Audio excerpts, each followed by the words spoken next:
We are thrilled that we have a good friend of the show, someone who we think has become, as I said, one of the most independent and informed and incisive political analysts to emerge in a long time.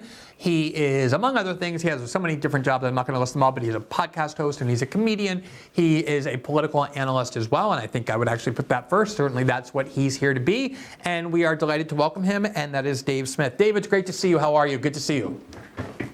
What's up, Glenn? Thanks so much for having me back on. Yeah, of course. Thank you for those kind words. That's very, very kind. Yeah, I really mean it. And for those who don't know Dave, it's probably very few people, but you should definitely follow his work. I do, and it's always enlightening. All right, so there's a lot going on.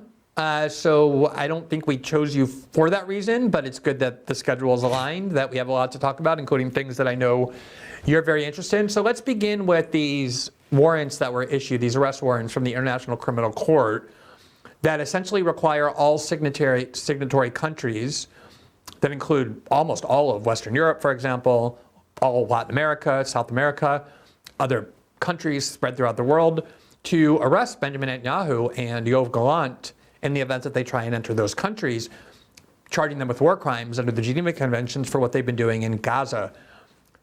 The world was shocked to hear the response of the Israeli government, Netanyahu specifically, which was to call everyone involved in these prosecutions bigoted and anti-Semitic. No one imagined that would be the response. So I guess I want to begin there. Is this prosecution arguably anti-Semitic?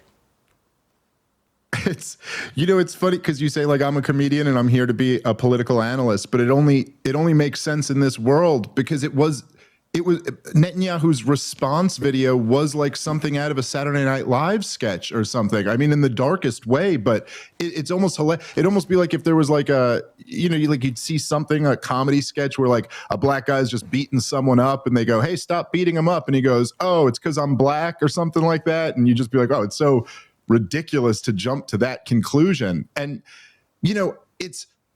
I'm not the expert in international law, but it's just so absurd that to even consider that what he's doing wouldn't be against international law. Like, what would the point of having international law be if you could have a people who you to just bomb a captive people for over a year and kill all of these kids? And not that, it really does, at least to me, totally just change the equation that Israel has been occupying / controlling Gaza for longer than the Soviet Union controlled Eastern Europe. You must have some higher obligation on how you police people who you have occupied. And so anyway, the whole thing is for him to say that the idea that the only issue you could have with that is that you just hate Jewish people deep down is so absurd. It's hard to imagine it's happening in real life. You know what really enrages me about this, and it actually enrages is the correct word, is that for the last decade, at least, probably even longer, pretty much every conservative in America, by definition, mocked this tactic, that the minute some group is dissatisfied with some idea, people are opposed to affirmative action, you immediately get accused of being a racist, people are accused of immigration, you get accused of being a white nationalist. You don't want to put biological men, even if they're trans, in women's bathrooms. You get accused of being a transphobe. They have mocked this attempt to weaponize bigotry accusations mercilessly from every single group. And yet the minute it comes to this one particular identical tactic, which is to accuse everybody critical of Israel or opposed to Israel being anti-Semitic, there is much on board with identity politics and censorship, by the way, as well. But this identity politics trip, as any sophomore with purple hair at Oberlin, how do they justify in their own mind this obvious conflict in their worldview? Oh, I mean, well, first up, you totally nail it, and it is infuriating, but it's even one step further than that. It's then they call us the woke right.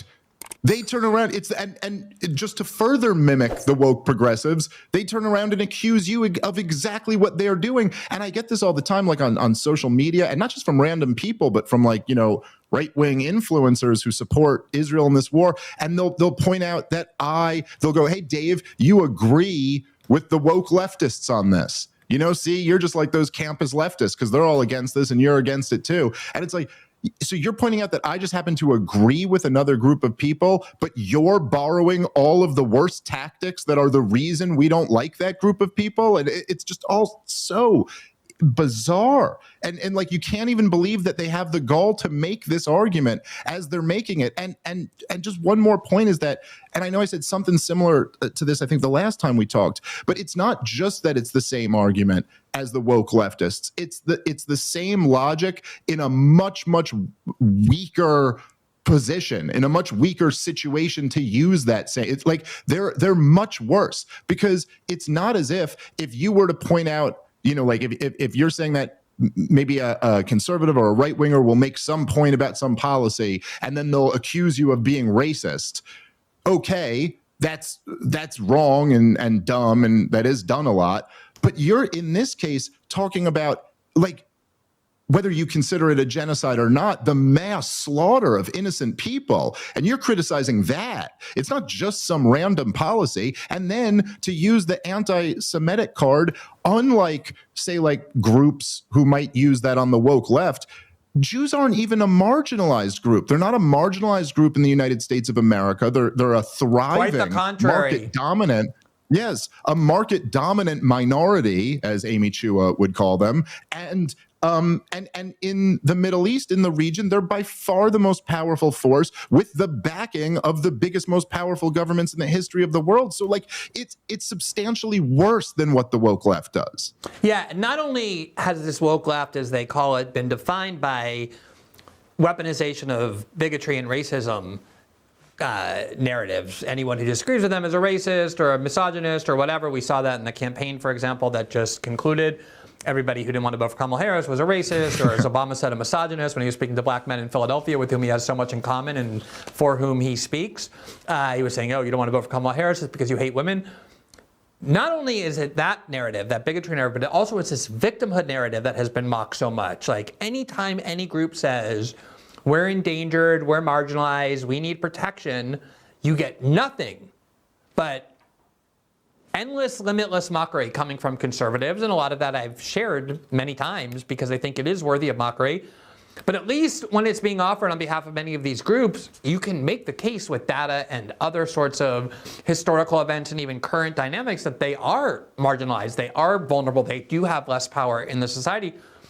Anybody who can look at someone with a straight face and look at all of our institutions and how power is exercised and say that American Jews or European Jews or global Jews are somehow marginalized, that they're the only real victim group, that they are endangered, that they need special protection by the government, especially for conservatives who have been mocking that forever, that too is sort of on top of that whole other layer. Yeah, and of course the people, and I'm with you too. I also mock woke, stuff when it's on the left like that. But the response to that is almost always something along the lines of like, well, you're saying the problem is because you're black or because you're gay or because you're trans, but maybe the issue is your behavior, or maybe the issue is this. Why don't you take a look? And I don't understand why that's so crazy to like, even if I could put myself in the space where I was like pro-Israel, I was on that side. It would still, if I was being honest at all, I'd still admit, oh yeah, I can understand why people would be appalled by what we're doing. Like, somehow I feel it's necessary, but clearly just looking at it on the face of it, you'd be pretty appalled by what we're doing. And your first assumption, if somebody was a critic of the policy, would not be to assume that it must be some blind hatred of Jews that could only be motivating this. It's just, it's pretty obvious on the face of it, man. What they're doing is just horrible. And everybody can see that at this point. Thanks for watching this clip from System Update, our live show that airs every Monday through Friday at 7 p.m. Eastern, exclusively on Rumble. You can catch the full nightly shows live or view the backlog of episodes for free on our Rumble page. You can also find full episodes the morning after they air across all major podcasting platforms, including Spotify and Apple. All the information you need is linked below. We hope to see you there.